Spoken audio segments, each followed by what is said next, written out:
Hi friends, இப்போ பாருங்கள் நம்ம ஏஎஸ்ஆர் ஸ்பெக்ட்ரா பார்க்கலாம். The electron paramagnetic resonance spectroscopy is well suited for distinguishing between கேட்குறாங்க. இப்போ வந்து இபிஆர்னாவே நம்ம கண்டிஷன் என்ன தெரியும், அன்பேர்ட் எலக்ட்ரான்ஸ் இருந்தால் தான் வந்து இபிஆர் ஆக்டிவ்னு தெரியும். ஸோ இந்த 4 ஆப்ஷனில் தேர்ட் ஆப்ஷன் பார்த்தீங்கன்னா காப்பர் 1 காப்பர் 2 கொடுத்துருக்காங்க. காப்பர் 1 என்ன D10, காப்பர் 2னா வந்து D9 கான்ஃபிகரேஷன். ஸோ வந்து நம்மளுக்கு வந்து இதில் வந்து அன்பேர்ட் எலக்ட்ரான் இருக்கிறது வந்து ஈஸியாக டிஸ்டிங்விஷ் பண்ண முடியும். ஸோ அதனால் ஆப்ஷன் C தான் வந்து இதுக்கு கரெக்ட் ஆன்சர்.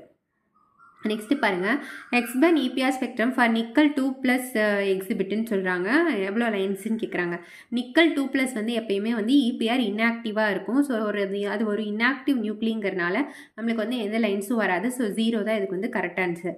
அடுத்து வந்து என்ன கொடுத்துருக்காங்க, ஒரு டைட்டானியம் காம்ப்ளெக்ஸ் கொடுத்துட்டு அதோட ஐ வேல்யூம் கொடுத்துட்டாங்க. இந்த electron count with nucleus spin titanium 3+ வந்து எவ்வளோ லைன் வந்து ஷோ பண்ணுன்னு கேட்குறாங்க. ஸோ இதுக்கு வந்து என்ன ஃபார்முலா நமக்கு தெரியும், 2Ni+1. நம்பர் ஆஃப் டைட்டானியம் எத்தனை 1 இருக்குது. ஸோ 2 இன்ட்டு ஒரு டைட்டானியம் 5/2 ஐ வேல்யூ, அதுக்கப்புறம் +1 போடுறோம். 2 ஸ்ட்ரைக் அவுட் பண்ணால் நம்மளுக்கு வந்து 5+1 = 6 லைன்ஸ் வரும். அதான் ஆன்சரு.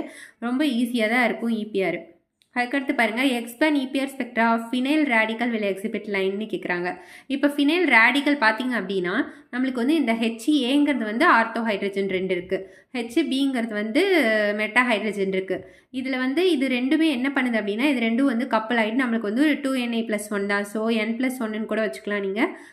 3 வந்து ட்ரிப்ளெட்டாக வந்து நம்மளுக்கு ஃபார்ம் ஆகுது. இந்த B ரெண்டும் சேர்ந்து நம்மளுக்கு வந்து ட்ரிப்ளெட்டாக ஃபார்ம் ஆகுது. ஓவராலாக நமக்கு வந்து 3 × 3 9 லைன்ஸ் கிடைக்குது.